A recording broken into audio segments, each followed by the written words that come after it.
Nada, welcome to Inside Albania, and thank you for joining me today to talk about Ramadan and Islam in Albania. Thank you, dear. It's a pleasure for me. Now, first things first, can you take me through a typical day for you during the month of Ramadan, from morning until evening? So a typical day in Ramadan is supposed to be like any other day, with the only difference that we abstain from ourselves from eating and drinking, but not only, also from swearing, gossiping, and every kind of wrongdoing and bad behavior, because we all know that God doesn't want from us only to fast from food, but also to fast from bad behaviors and to clean our souls. So it's not only a detox for the body, but also for the soul as well. So we go to work as usual, and there is no meaning, let's say, to stay up all the night and sleep during the day, because you may lose the rewards of fasting of Ramadan, or let's say you can't achieve the purpose of Ramadan in case you don't experience it. It's like cheating if you... Yeah, exactly. So it's supposed to be a random day, but fulfilled with as much as worship that we can do during this day. So you go about your day normally, but you don't have breakfast, you don't have lunch and dinner, you don't drink water. What happens in the evening? So we actually have a very early breakfast, which is called sahur, suhur, sufuri in Albania. So we wake up here in Turkey. We wake up around 5 o'clock. So we have this little breakfast, let's say, and then during the evening, it's during the dawn of the sun. So it's I don't know in Albania, but here in Turkey, it's 6:30 p.m., let's say. So we have our late dinner. So you have your breakfast before the sun rises, and then you break the fast after the sunset. So during the hours of the sun, no water, no drinking, no swearing, no gossiping, nothing sinful at all. Okay, and I guess I'm curious as well, are there any traditions, I know you're in Turkey at the moment, but as an Albanian, are there any traditions or customs that take place in Albania during Ramadan that maybe are specific to Albania, and also foods as well, when you break the fast and that breakfast in the morning? Are there any Albanian specific traditions or customs? So unfortunately, it has been almost 10 years I didn't experience Ramadan in my country, and I can say that it is a completely different atmosphere with family and friends. But of course, every place, every country has its unique experience. For example, I had the chance to experience it in, except Albania and Turkey right now, I had the chance to experience it also in Macedonia and Spain as well.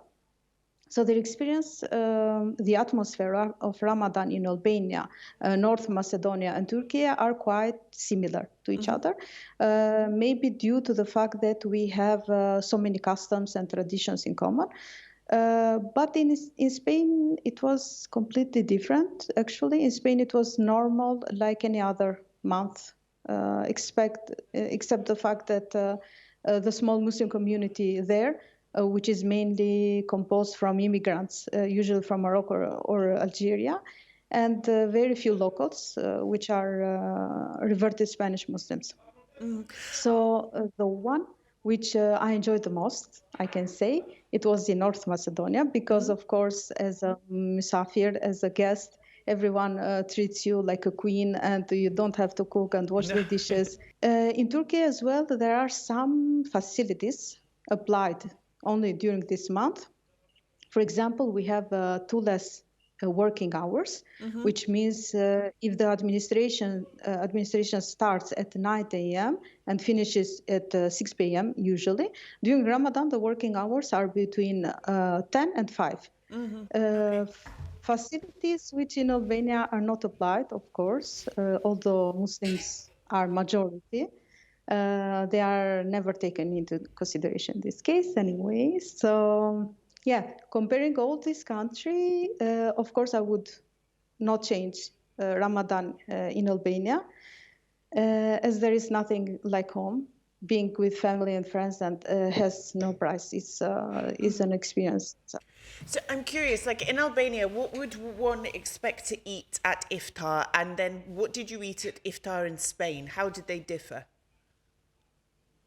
For example, in Albania, we have petula during iftar, or even during sahur. Petula, it's these small donuts, like similar to the donuts, but a small portion. My stomach just rumbled. Usually, yes, usually they are served with honey or a gel or jam. Mm-hmm.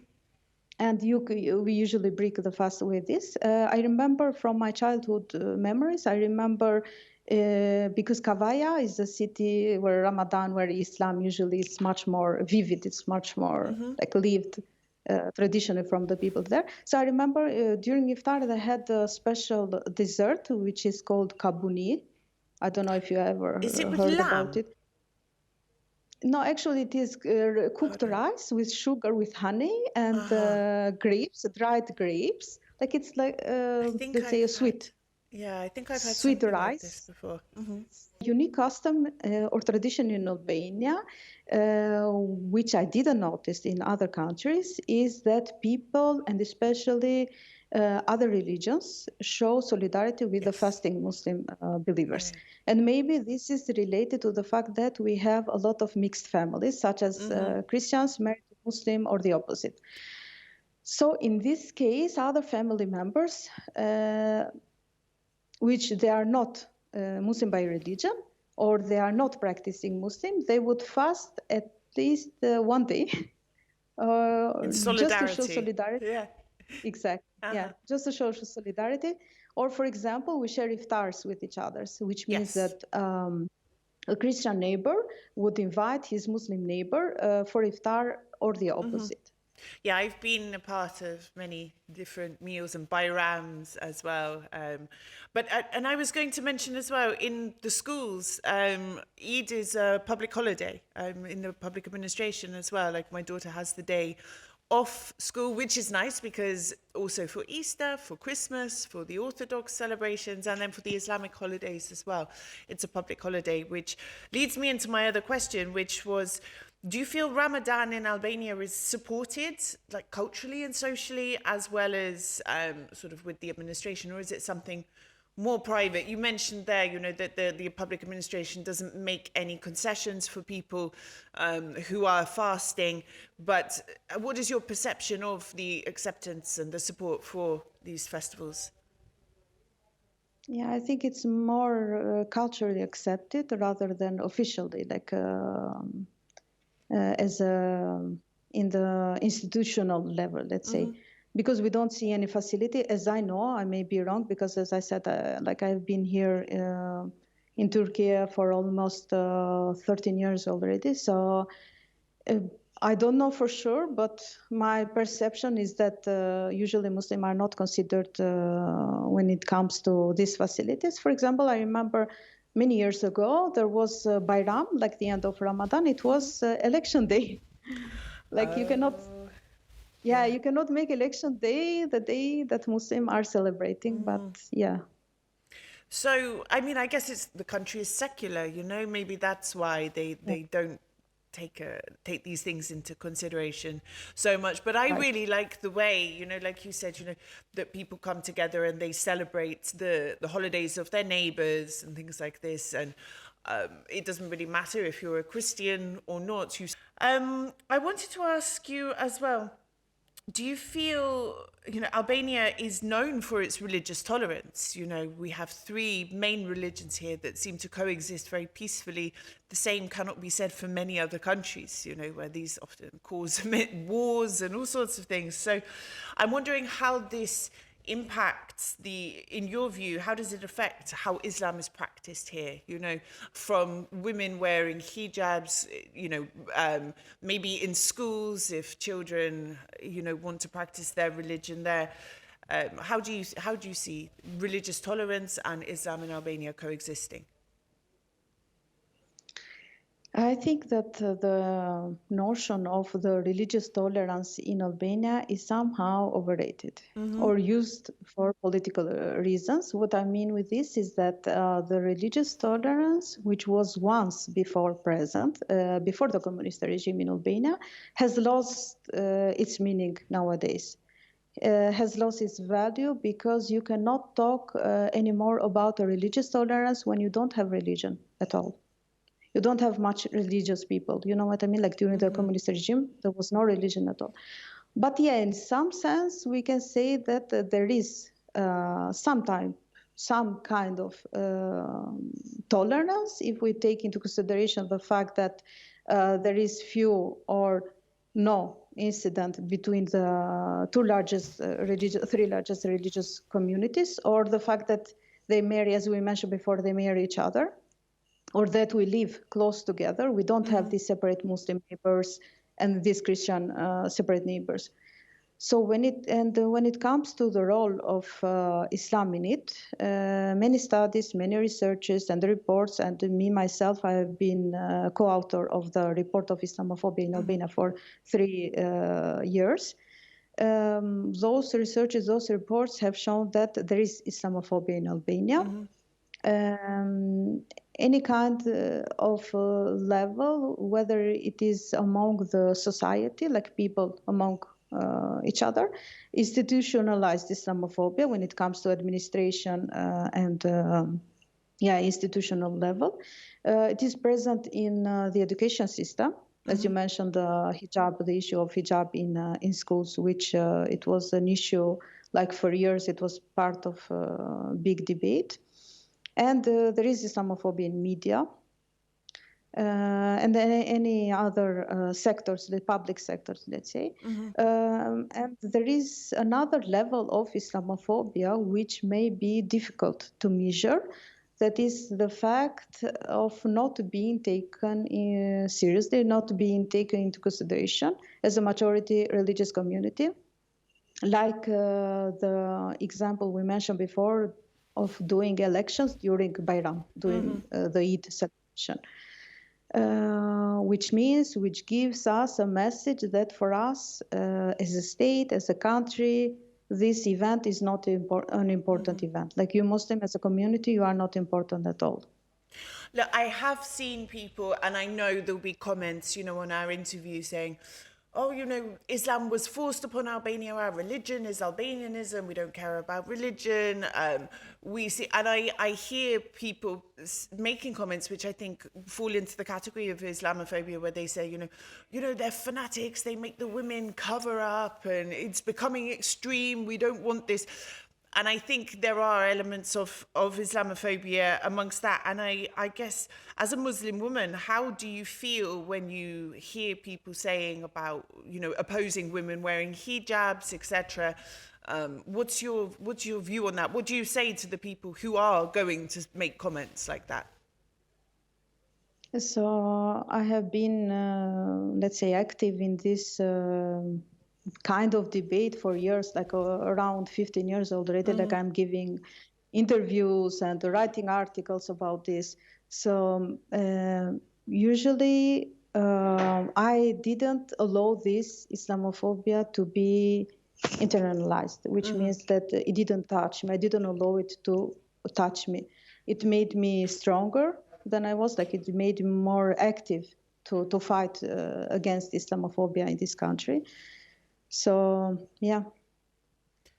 So it's not something, I guess what I want to know from you is, what do you say to those people? Like, you're not forced to cover, are you? It's not like you're being forced to do it. This is something, this is a common misconception that I hear, It's your choice, isn't it?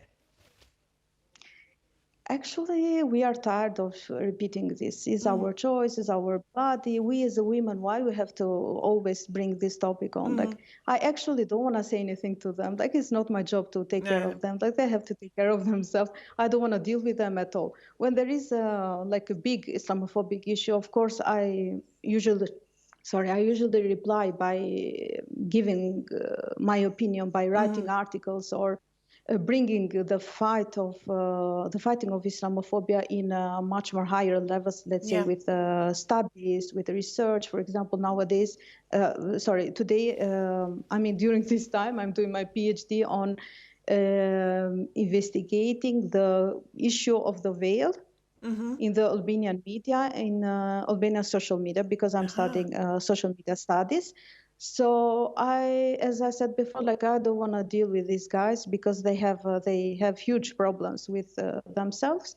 So if I reply back or if I work on this issue, it's much more for the others to hear about it, for people who are interested to hear about it. Yes, I am not forced to wear the hijab. The opposite, I have been forced to take it off from my family, so I had to fight for my hijab. Yes, we are not oppressed, and the fact that we are like in different kind of institutions and working and trying to give our contributions, like everywhere we are qualified for and we have talent to do so. So we are trying our best. Yes.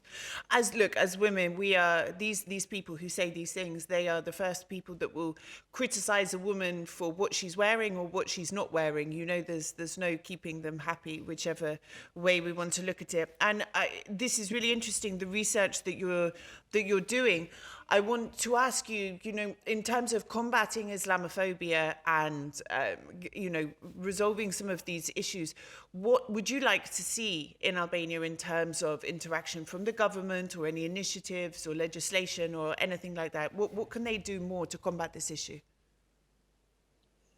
When it comes to legislation, since we are trying to be conform the European legislation, there are many European countries which accept very few exceptions, which allow hijab in schools as their right. For example, there are many other countries which allow, not only allow, but give some, let's say, some support for the Muslim who are praying, who want to have a space for praying, for a praying room. I don't know if we have such a thing in our administration in Albania. I don't think so, because I heard it was a topic which was bring up many times from the Muslim community. So I would like to see basic rights for the Muslim people.